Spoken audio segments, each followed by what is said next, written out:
আসসালামু আলাইকুম। নুটস family cooking এ আপনাদের সবাইকে স্বাগত। আজকে আমি আপনাদেরকে খুব সহজ একটি রেসিপি দেখাবো। আজকে আমি দেখাবো কিভাবে নরম ফুলকো লুচি তৈরি করা যায়। আপনারা অনেকে বাসায় লুচি তৈরি করে থাকেন, কিন্তু তা 2 থেকে 3 ঘন্টা পর নরম থাকে না, খেতেও ভালো লাগে না, শক্ত হয়ে যায়। আমি এই ভিডিওতে দেখাবো কিভাবে পারফেক্ট লুচি তৈরি করা যায়। আশা করি আপনাদের ভিডিওটি ভালো লাগবে। যদি ভালো লেগে থাকে অবশ্যই আমার চ্যানেলটিকে সাবস্ক্রাইব করবেন এবং পাশে থাকা বেল আইকন প্রেস করে দেবেন। তো চলুন চলে যাওয়া যাক মূল রেসিপিতে। লুচি বানানোর জন্য একটি মিক্সিং বলে নিয়ে নিচ্ছি 2 কাপ ময়দা, দিয়ে দিচ্ছি স্বাদ মতো লবণ, দিয়ে দিচ্ছি সাদা তেল। লবণ এবং তেল দিয়ে ময়দাটিকে খুব ভালোভাবে মিশিয়ে নিতে হবে 2 থেকে 3 মিনিট। খুব ভালোভাবে মিশাতে হবে।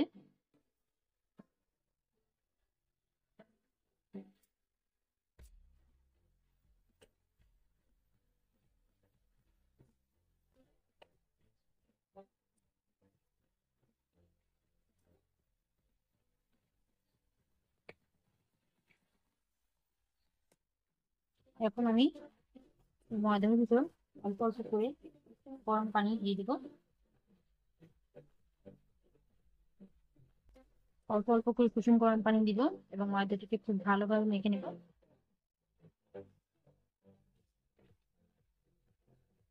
বন্ধুরা, আমরা সবাই কিন্তু ঘরে বসে কম বেশি লুচি বানাতে পারি, কিন্তু সঠিক রুলস ফলো না করার কারণে পারফেক্ট লুচি হয় না।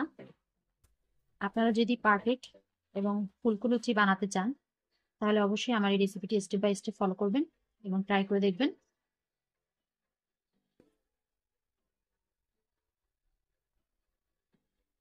আর হ্যাঁ বন্ধুরা, লুচি বানানোর জন্য তেমন বেশি উপকরণ লাগে না। আর যেসব উপকরণ লাগে তা সবসময় আমাদের বাসায় থাকে।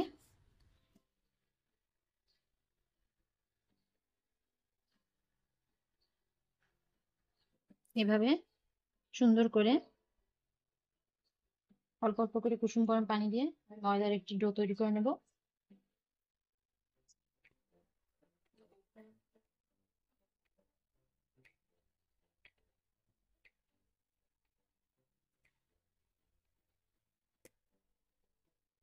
ময়দাটিকে খুব ভালোভাবে মাখতে হবে।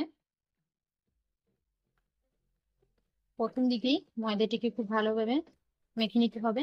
যখন লুচি বানাতে যাব তখন আর মাখার প্রয়োজন হবে না।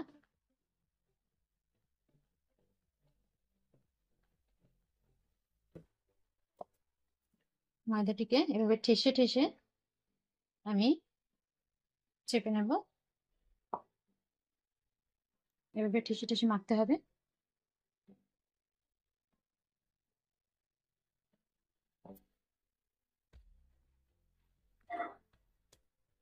বন্ধুরা, ডাটিকে খুব ভালোভাবে ঠেসে ঠেসে চেপে আমি একটি ময়দার ডো তৈরি করে নিয়েছি। এখন আমি এই ময়দার ডো এর উপর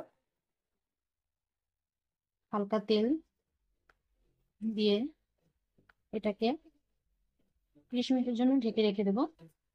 আপনারা যদি তেল না দিতে চান তাহলে ভিজা কাপড় অথবা টাওয়াল দিয়ে এটাকে 30 মিনিটের জন্য রেখে দিতে পারেন। রেখে দিচ্ছি 30 মিনিটের জন্য। 30 মিনিট রেস্টে রাখার পর ময়দার ডোটিকে আমি খানিকটা মেখে নেব। লুচি বানানোর জন্য আমি এই টেবিল টপকে আগেই পরিষ্কার করে নিয়েছি। এখন এই ময়দার ডো থেকে লুচি বানানোর জন্য লেচি কেটে নেব।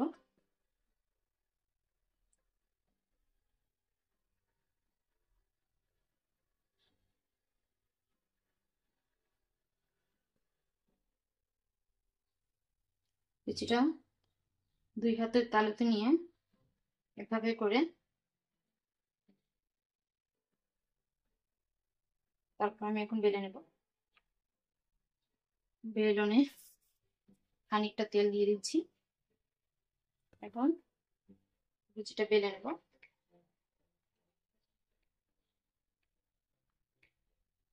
লুচিটা এমন ভাবে বেলতে হবে যেন কোথাও পাতলা বা মোটা এরকম না হয়, উভয় দিক সমানভাবেই বেলতে হবে।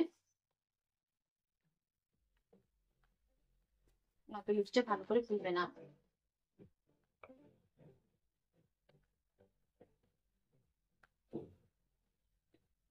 আপনারা চাইলে একটু একটু করে লুচি বেলে আবার ভাজতে পারেন, অথবা সব কয়টা লুচি একত্রে বেলে তারপর ভেজে নিতে পারেন। আমি আরো একটি লুচি বেলে আপনাদেরকে দেখাচ্ছি।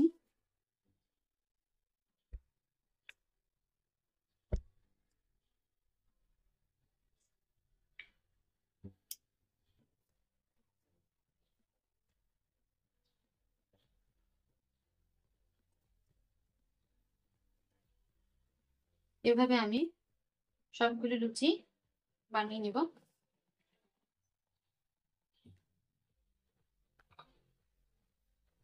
লুচি বানানোর জন্য এখানে আমি আগেই চুলোয় কড়াই বসিয়ে তেল গরম করে নিয়েছি। এখন লুচিগুলো দিয়ে ভেজে নেব।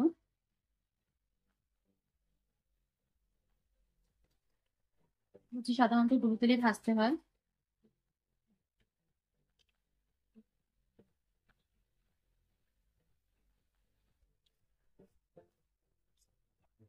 দেখুন কত সুন্দর করে লুচিটি ফুটিয়ে ফুলে উঠেছে।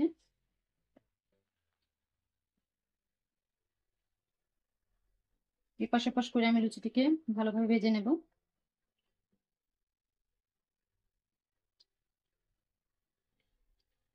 লুচি বেশি ব্রাউন করা যাবে না, তাহলে লুচিটা দেখতে বেশি ভালো লাগবে না। লুচি সাধারণত সাদা দেখতেই ভালো লাগে।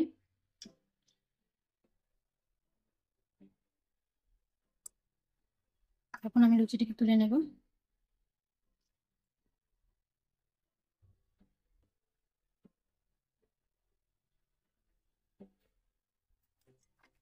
আপনাদের সুবিধার্থে আমি আরো একটি লুচি ভেজে দেখাচ্ছি।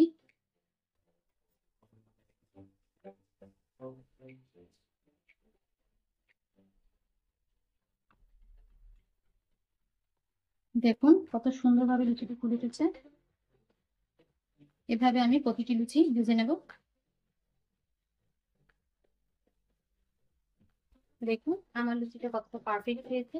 আপনারা চাইলে এই লুচিটা মিষ্টি বা ঝাল যে কোনো কিছুর সাথে খেতে পারেন, অথবা এটি মাংস, আলুর দম, মিষ্টি, দুধ চায়ের সাথে সকালে বা বিকালে নাস্তায় আপনারা খেতে পারেন।